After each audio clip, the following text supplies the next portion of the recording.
Assalamualaikum warahmatullahi wabarakatuh. Bagaimana kabar Anda hari ini? Bagaimana puasanya? Apakah lancar masih sampai sekarang? Insya Allah semoga tetap semangat puasanya dan juga tetap semangat belajarnya ya. Baiklah, kita hari ini akan melanjutkan pembelajaran kita pada subtema terakhir, yaitu subtema 4 pada tema 8 ini, yaitu Aku Suka Berkarya. Apa saja yang akan kita pelajari pada subtema 4 ini? Kita simak video pembelajaran hari ini ya. Baiklah, sebelum memulai, let's say basmalah. Bismillahirrahmanirrahim.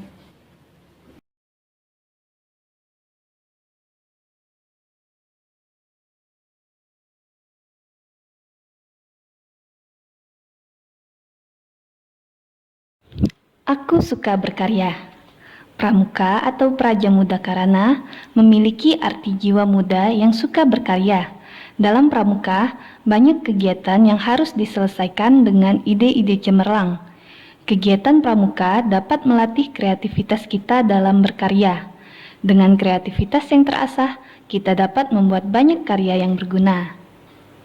Baiklah, langsung saja kita mulai pembelajaran pertama. Coba kalian perhatikan gambar berikut ini. Nah, kira-kira itu gambar apa ya? Ya, itu adalah gambar sebuah denah lokasi. Denah merupakan gambaran suatu tempat untuk memberikan petunjuk. Jadi kita ulangi, denah merupakan gambaran suatu tempat untuk memberikan petunjuk. Biasanya pada kegiatan pramuka ada kegiatan mencari jejak. Nah, untuk memandu mencari jejak atau lokasi digunakan denah seperti gambar tersebut ya. Pada denah biasanya terdapat nama jalan, nama bangunan, serta arah mata angin. Apa itu arah mata angin? Mata angin biasanya terdiri dari 4 arah utama ya, 4 arah mata angin utama. Yang pertama adalah bagian atas utara, kemudian sebelah kanan timur, di bawah selatan, dan sebelah kiri barat.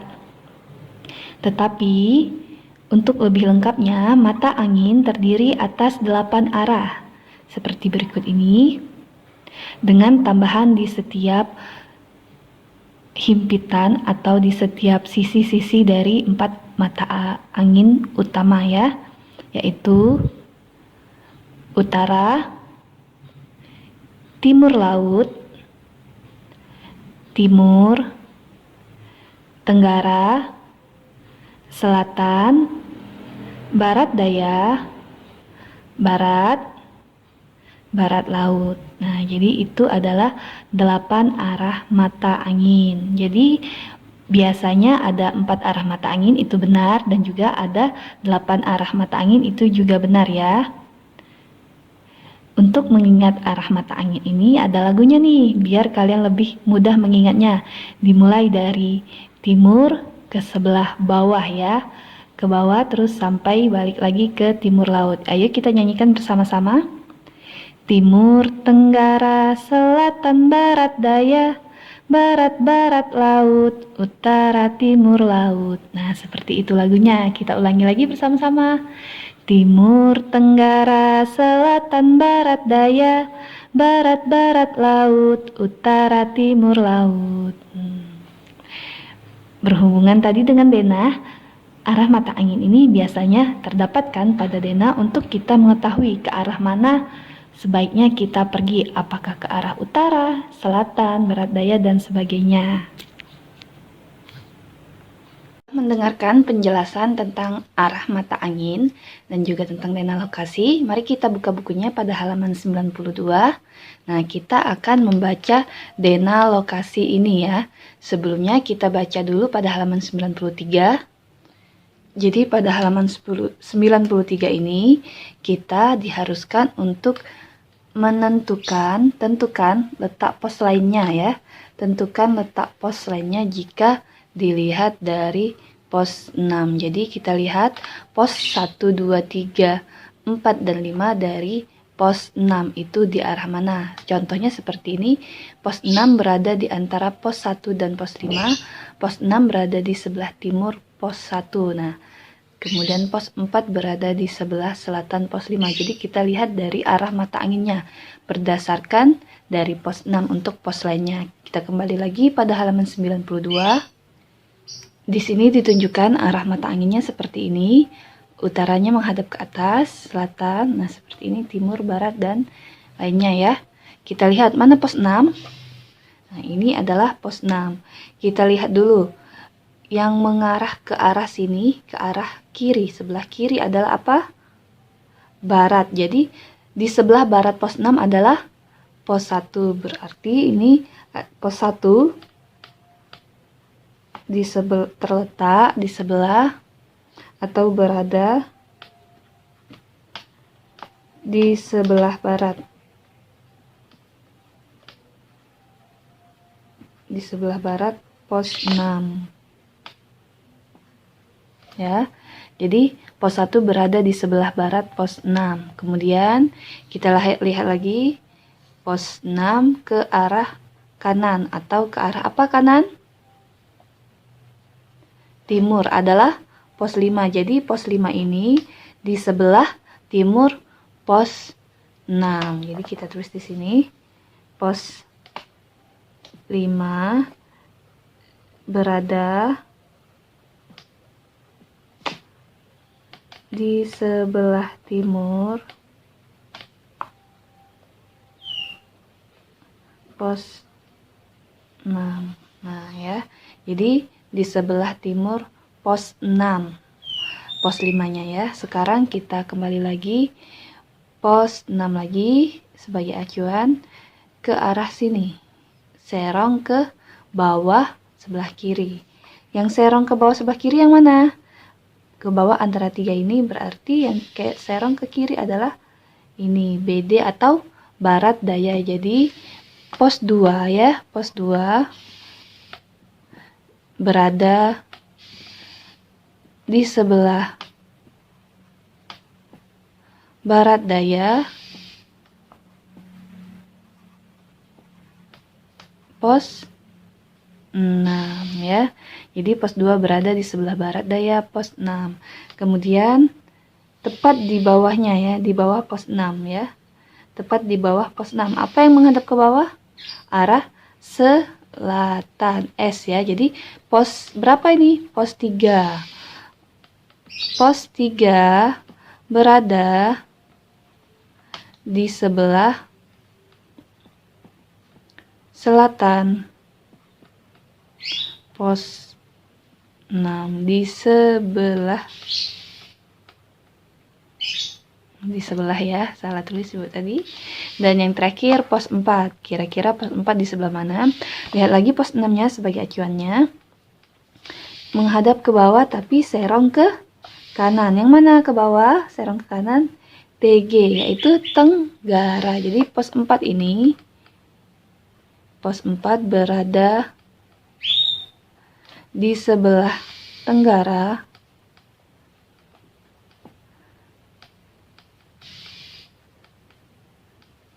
pos 6. Nah, jadi seperti itu ya. Untuk menentukan letak-letak suatu tempat, kita harus pilih satu tempat sebagai acuan untuk melihat ke arah mana arah mata anginnya pergi ya. Jadi kalau misalnya kita jadikan pos 3 sebagai acuan, maka tidak lagi sama seperti ini. Tapi kita lihat lagi, pos 3 sebagai acuan, pos 6-nya berada di utara pos 3 seperti itu ya. Jadi kita pilih salah satu dulu tempat atau lokasi sebagai acuan, baru kita tentukan letak-letak dari tempat-tempat yang lainnya. Kemudian buka bukunya pada halaman 98. Di sini ada teks denah rumah. Silakan kita baca bersama-sama. Nina, Deli, Lani, dan Tony tinggal di kompleks perumahan yang sama. Di bagian depan kompleks perumahan terdapat pos keamanan. Di bagian tengah kompleks perumahan tersebut terdapat lapangan. Di sebelah selatan lapangan terdapat taman bermain. Nina dan Deli tinggal di sebelah barat lapangan. Di bagian barat lapangan tersebut terdapat 6 rumah. Rumah Nina dan Deli berseberangan. Di sebelah timur rumah Nina terdapat 2 rumah lainnya. Rumah Lani dan Tony terletak di sebelah timur lapangan. Rumah mereka terletak di sisi yang sama. Di antara rumah Lani dan Tony terdapat 1 rumah. Di depan rumah Lani terdapat tanah kosong. Nah, jadi ini adalah tentang denah rumah, lokasi rumah Nina, Deli, Lani, dan Tony.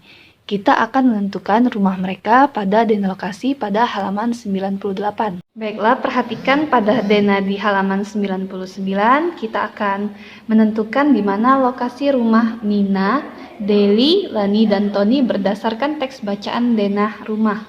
Pada halaman 98, kita lihat di sini gerbang kompleksnya. Kemudian di depan gerbang kompleks pos keamanan, di sebelah selatannya ada lapangan, dan sebelah selatan lapangan ada taman bermain. Kita tentukan dulu yang pertama rumah Nina dan Deli. Pada paragraf kedua, Nina dan Deli tinggal di sebelah barat lapangan. Jadi kita lihat mana lapangannya sebagai acuan. Ini lapangan. Kita lihat arah mata anginnya ke sebelah barat, berarti ke arah mana? Ke arah kiri ya, ke sebelah sini. Ke arah kiri, jadi ke arah sebelah sini, ke arah kiri. Ini arah rumah Nina dan Deli. Kemudian di bagian barat lapangan terdapat 6 rumah. Benar ya, ada 6 rumah. 1, 2, 3, 4, 5, 6. Rumah Nina dan Deli berseberangan. Jadi berseberangan itu artinya saling menghadap di antara jalan. Kalau yang seperti ini namanya satu sisi ya. Berseberangan itu berhadapan seperti ini. Jadi rumah Nina dan Deli antara yang ini dan ini, yang ini dan ini, atau yang ini dan ini ya. Kemudian kita lihat lagi keterangannya. Di sebelah timur rumah Nina terdapat 2 rumah lainnya. Kita lihat sebelah timur itu menghadap kemana? Ke sebelah kanan ya, arah seperti ini. Jadi seandainya ini rumah Nina, sebelah timurnya, sebelah sini timur, ada 2 rumah. 1, 2. Nah, seperti inilah. Kira-kira rumahnya berarti di paling ujung sebelah sini ya. Rumah Nina itu yang mana? Antara rumah biru ataupun berwarna hijau. Karena di situ tidak ada lagi keterangan tentang rumah Nina dan rumah Deli yang warna apa. Langsung saja kita buat, terserah kita, boleh di sini rumah Nina ataupun yang di bawah ini ya, yang warna hijau ini. Di sini Ibu akan tulis rumah Nina yang berwarna biru. Nah, jika ini rumah Nina warna biru ini, maka seberangnya adalah rumah siapa? Rumah Deli ya. Jadi yang rumah hijau ini di seberang rumah Nina adalah rumah Deli. Nah, kita sudah tahu rumah Nina dan Deli. Sekarang rumah Lani dan Tony. Lihat pada paragraf ketiga, kita baca. Rumah Lani dan Tony terletak di sebelah timur lapangan. Ini lapangan, timurnya tadi ke sebelah kanan, jadi ke sebelah sini. Nah, sebelah sini rumahnya. Rumah mereka terletak di sisi yang sama. Hanya ada 3 rumah ini di sebelah lapangan, sebelah timur lapangan. Jadi rumah Lani dan Tony antara 3 rumah ini ya. Rumah mereka terletak di sisi yang sama. Di antara rumah Lani dan Tony terdapat 1 rumah. Jadi di antara itu diapit berarti oleh rumah Lani dan Tony. Mana 1 rumah di antara rumah Lani dan Tony? Yang ini ya. Di antara rumah Lani dan Tony seperti ini. Ada 1 rumah. Jadi 1 rumah ini adalah antara rumah Lani dan Tony. Yang mana rumah Lani dan Tony? Yang ini atau yang ini. Kemudian di depan rumah Lani terdapat tanah kosong. Nah, di antara yang ini dengan ini kita lihat yang ini tanah kosongnya, yang mana rumah yang menghadap tanah kosong paling banyak. Nah, kita lihat yang ini ya. Ini lihat hampir seluruh rumahnya menghadap tanah kosong, sedangkan yang ini tidak ya, masih ada sisi yang tidak menghadap tanah kosong. Jadi rumah Lani itu adalah yang berwarna orange atau paling ujung ya. Nah, jika ini rumah Lani, maka ini adalah rumah Tony. Nah, jadi begitu ya, untuk menentukan lokasi rumah ataupun lokasi suatu tempat, kita harus perhatikan juga keterangan dari denah lokasi yang ada. Kemudian silahkan kalian buka pada halaman 97. Kalian jawab soal nomor 2 ya, dikumpul. Ya, kalian jawab soal nomor 2 dan juga Kita lanjut buka halaman sebelahnya 96. Nah, kita lihat di sini ada nama arah mata angin. Nah, kita lihat di sini utara, berarti di sini sebelah mana, sebelah mana. Ayo, kita ingat lagi sambil bernyanyi. Ingat lagunya tadi dari sebelah timur. Timur tadi yang mana timur? Sebelah kanan ya, sebelah kanan berarti ini timur. Di sini timur. Kita tulis. Mari kita nyanyi bersama. Timur Tenggara. Nah, ini Tenggara. Ke arah bawah ya, atau ke arah kiri. Seperti ini berputarnya ya, bukan ke arah atas sini ya. Ke arah bawah, timur berputar terus ke sini. Nah, seperti itu ya. Timur Tenggara Selatan. Timur Tenggara Selatan Barat Daya.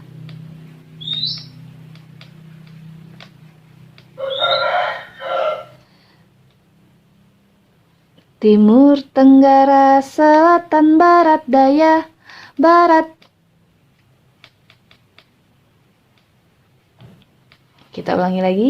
Timur Tenggara Selatan Barat Daya. Barat, barat laut. Barat laut.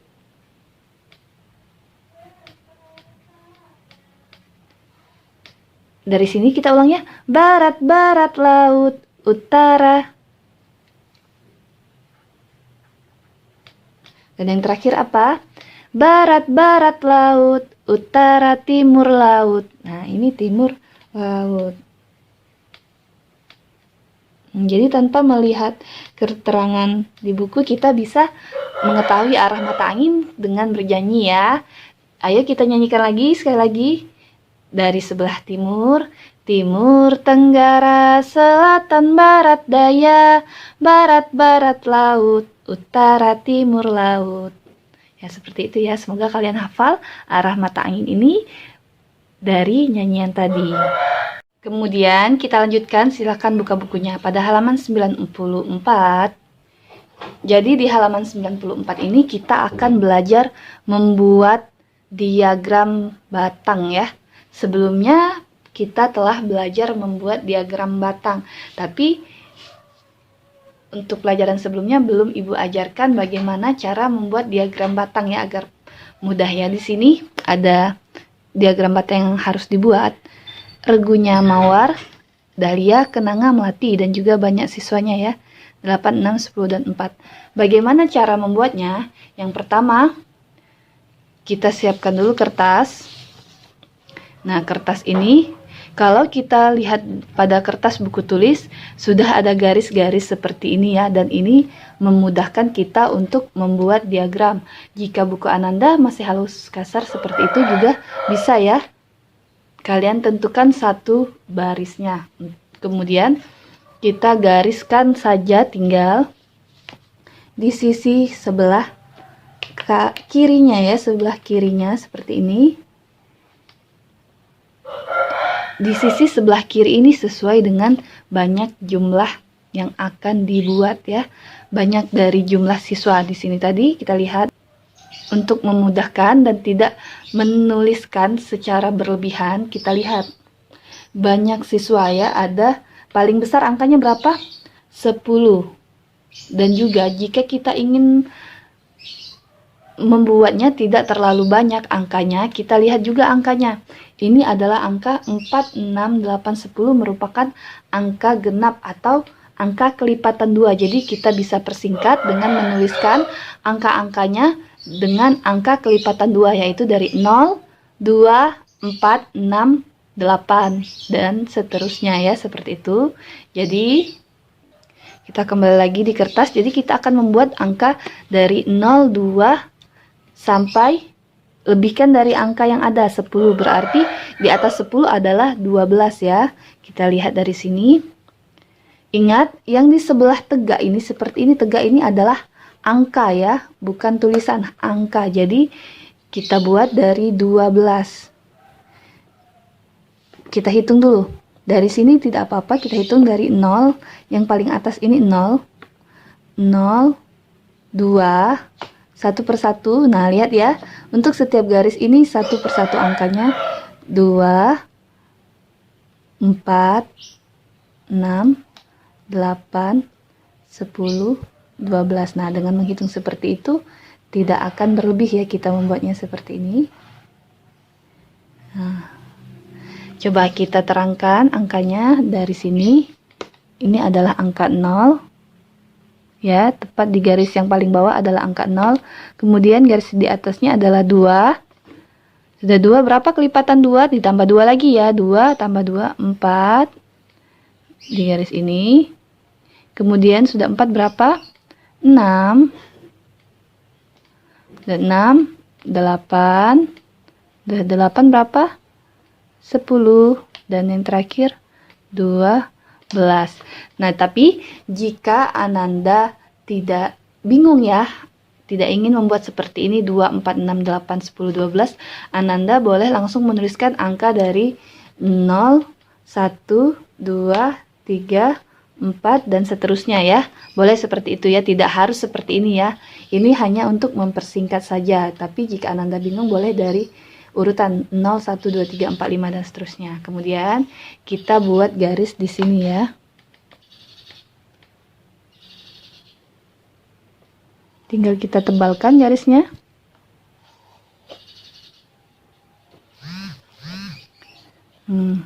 Sudah seperti ini. Kita lihat ada berapa banyak tadi ya? Ada 4, berarti ada 4 kotak di sini. Kita tulis dulu keterangannya biar memudahkan. Pertama ada mawar. Mawar itu berapa? Mawar adalah 8. Kita tulis dulu mawar. Di sini jauh, agak menjauh dari ujungnya. Mawar. Mawar tadi 8, berarti sampai mana? Sampai batas ini ya. Kita buat 8 ya, karena 8 batasnya di sini. Gariskan sampai tepat di 8. Ingat, diagram ini harus seperti ini, seperti batang. Jadi dari mawar ini 8 juga. Nah, ya. Nanti kemudian ada dahlia. Berapa dahlia? 6. Dahlia. Dahlia itu 6. Mana angka 6? Ini angka 6, berarti di sini sampai di sini, batas di sini ya. Gariskan lagi dahlianya sampai 6. Sampai sini tadi. Nah, kemudian ada kenanga. Kenanga berapa? 10. Tulis lagi namanya. Kenanga 10. Mana 10? Sampai sini batasnya ya. Nah, 10. Kenanga 10. Dan yang terakhir ada apa? Melati. Melati berapa? 4. 4 mana 4? Kita tulis dulu melatinya. Melati 4. 4. Nah, sampai di sini batasnya.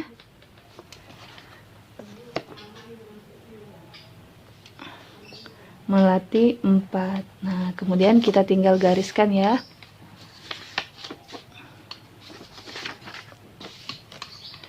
Mawarnya tadi 8. Kemudian dahlia berapa tadi? 6. Sampai 6 ya, lihat ya. Garisnya pas di 6. Kenanga 10. Kenanga 10. Berarti yang di sini dahlia ini ditambahi lagi ujungnya sampai ke 10. Biar bisa untuk kenangannya ya. Nah, kenanga 10. Dan yang terakhir berapa? Melati 4. Nah, seperti ini sudah jadi. Sesuai sudah dengan diagram ini. Mawarnya sebanyak 8, dahlia 6, kenanga 10, dan melati 4. Tinggal kita warnai atau kita arsir ya.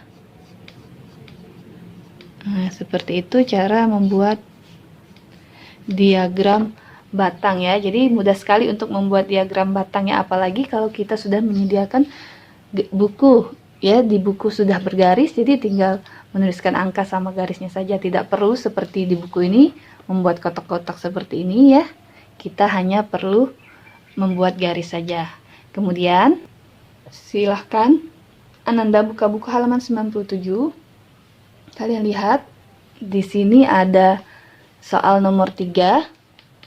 Jadi disuruh membuat diagram. Nah, buatlah diagram berdasarkan data. Jadi buat diagram berdasarkan data ini, kemudian jawab pertanyaannya. Jawab pertanyaannya boleh langsung di sini ya, kalian jawab.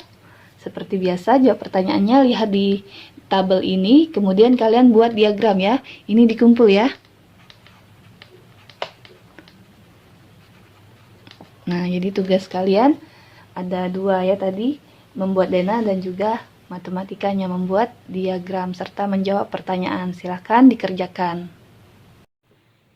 Baiklah, untuk pelajaran SBDP kali ini, ingat jika sudah memasuki subtema keempat, maka ini adalah waktunya untuk berkarya. Jadi, sebelum kita membuat karya, perlu kita ingat ada beberapa teknik yang digunakan untuk membuat karya. Misalnya ada teknik menjahit, ada juga teknik tempel, teknik potong, teknik gunting, teknik lipat, dan juga teknik-teknik lainnya.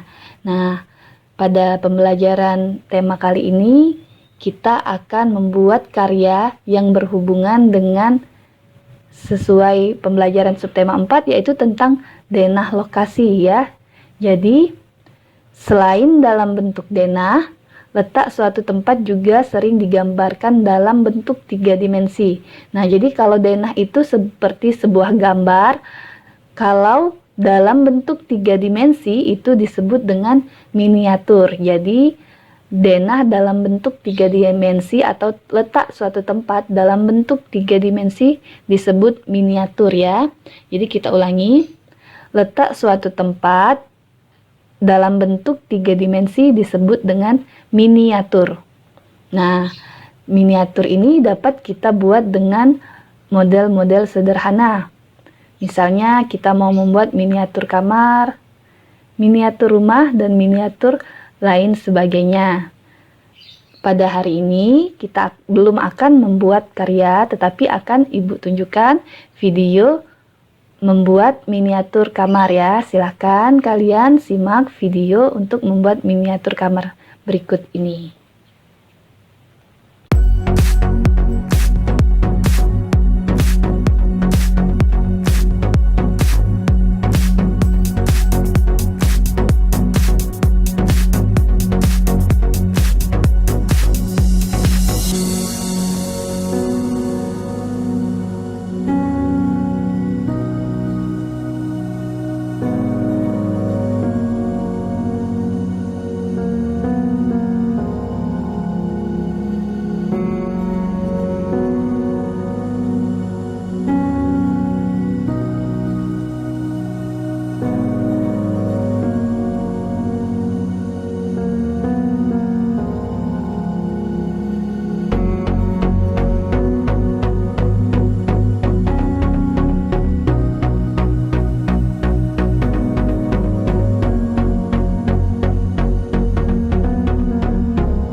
Pelajaran terakhir hari ini, silakan buka bukunya pada halaman 99.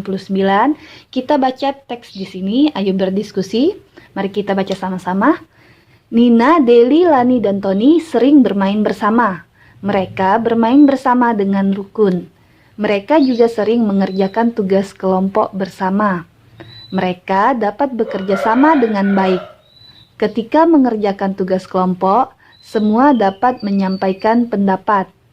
Tugas kelompok pun dapat diselesaikan dengan baik. Nah, jadi apa hubungan teks yang baru kita baca dengan pelajaran hari ini? Coba kita buka buku pada halaman selanjutnya, yaitu halaman 100. Jadi kita akan menuliskan pada tabel ini ya, tentang nilai-nilai sila Pancasila, sikapnya, pengamalan sila keberapa, dan lambangnya apa sesuai dengan teks bacaan tadi. Sebelumnya, kita ingat kembali apa saja nilai-nilai atau sikap-sikap yang berhubungan dengan sila-sila Pancasila. Kita bacakan. 1. Ketuhanan yang Maha Esa. Berarti sila pertama berhubungan dengan sikap ketuhanan, yang berhubungan dengan sikap bersyukur kepada Tuhan kita, kepada Allah Subhanahu wa Ta'ala, maupun cara kita beribadah kepada Tuhan ya, kepada Tuhan yang Maha Esa, yaitu Allah Subhanahu wa Ta'ala. Kemudian sila kedua, kemanusiaan yang adil dan beradab. Berarti ini berhubungan dengan sifat-sifat atau sikap-sikap kemanusiaan ya, saling menghargai perbedaan contohnya ya. Berhubungan dengan sikap-sikap kemanusiaan seperti menghargai perbedaan. Kemudian yang ketiga, persatuan Indonesia. Sudah jelas, maka berhubungan dengan sikap-sikap bersatu ya. Apa saja contoh-contoh sikap bersatu? Bekerja sama, gotong royong, kerja bakti ya, seperti itu ya. Jadi kegiatan yang dilakukan bersama yang menunjukkan persatuan. Yang keempat, kerakyatan yang dipimpin oleh hikmat kebijaksanaan dalam permusyawaratan perwakilan. Nah, jadi itu berhubungan dengan apa? Kegiatan perwakilan seperti musyawarah atau diskusi ya. Musyawarah itu adalah kegiatan bersama untuk kepentingan bersama ya. Jadi ada wakil-wakilnya dari setiap kelompok mengadakan musyawarah ya. Jadi seperti itu ya untuk pengamalan sila keempat. Berhubungan dengan diskusi atau musyawarah ya. Dan kelima, keadilan sosial bagi seluruh rakyat Indonesia. Berarti berhubungan dengan apa? Bersikap adil ya. Sikap adil harus sama semua. Misalnya dalam bermain harus bisa semuanya mendapat giliran bermain, itu adalah adil. Terus dalam sebuah diskusi, sebuah musyawarah juga bisa menyatakan pendapat, semuanya bisa menyatakan pendapat. Dalam mengerjakan tugas juga seperti itu ya, harus adil. Adil artinya semua orang mendapat bagiannya masing-masing ya. Kemudian kita kembali lagi pada teks halaman 99. Kita lihat ada sikap apa saja di sini. Yang pertama ada mereka bermain bersama dengan rukun. Nah, ini mereka bermain bersama dengan rukun. Bermain bersama dengan rukun itu berarti rukun kata kuncinya. Bermain bersama dengan rukun. Berhubungan dengan apa? Kemanusiaan. Jadi ini adalah sila kedua ya. Ini adalah sila kedua, bermain bersama dengan rukun. Tidak membeda-bedakan, harus bermain bersama ya. Itu berhubungan dengan kemanusiaan. Kemudian ada juga mereka juga sering mengerjakan tugas kelompok bersama. Nah, mengerjakan tugas kelompok bersama artinya apa? Tugas kelompok bersama. Kerja sama. Kerja sama berarti termasuk sikap dari persatuan, yaitu sila ketiga. Kemudian kita baca lagi, lihat lagi di sini ada apa? Mereka dapat bekerja sama dengan baik. Ini masih sila ketiga. Dan ini Ketika mengerjakan tugas kelompok, semua dapat menyampaikan pendapat. Nah, semua dapat menyampaikan pendapat. Berarti apa? Ada kata semua. Semuanya. Keadilan. Adil semuanya bisa menyampaikan pendapat. Berarti tentang pengamalan sikap sila kelima. Nah, tugas kelompok pun dapat diselesaikan dengan baik. Habis sudah, jadi kita sudah mendapatkan 3 sikap ya. Yang pertama, mereka bermain bersama dengan rukun. Yang ketiga, mengerjakan tugas kelompok bersama. Dan yang kelima, semua dapat menyampaikan pendapat. Kita tulis dalam tabel selanjutnya. Jadi apa yang pertama? Bermain bersama dengan rukun.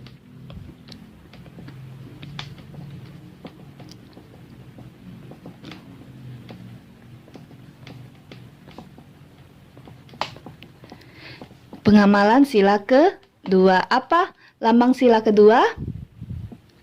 Rantai. Ya, ingat ya, lambang sila-sila Pancasila. Yang ketiga tadi, mengerjakan tugas kelompok bersama.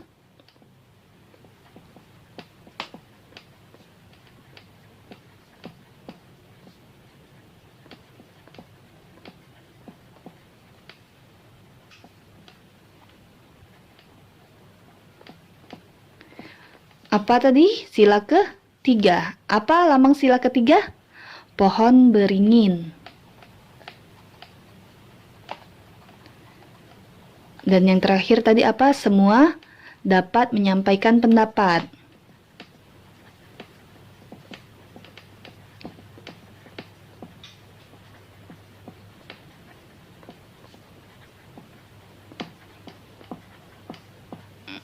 Sila keberapa? Kelima, tentang keadilan. Lambang sila kelima apa? Padi dan kapas. Nah, jadi seperti itu ya, kita perhatikan apa maksud dari teksnya, kemudian kita dapat mengetahui dari sikap-sikap itu pengamalan sila keberapa. Dan juga ingat, kalian juga harus hafal dari teks sila Pancasila. Kemudian lanjutkan pada halaman 101.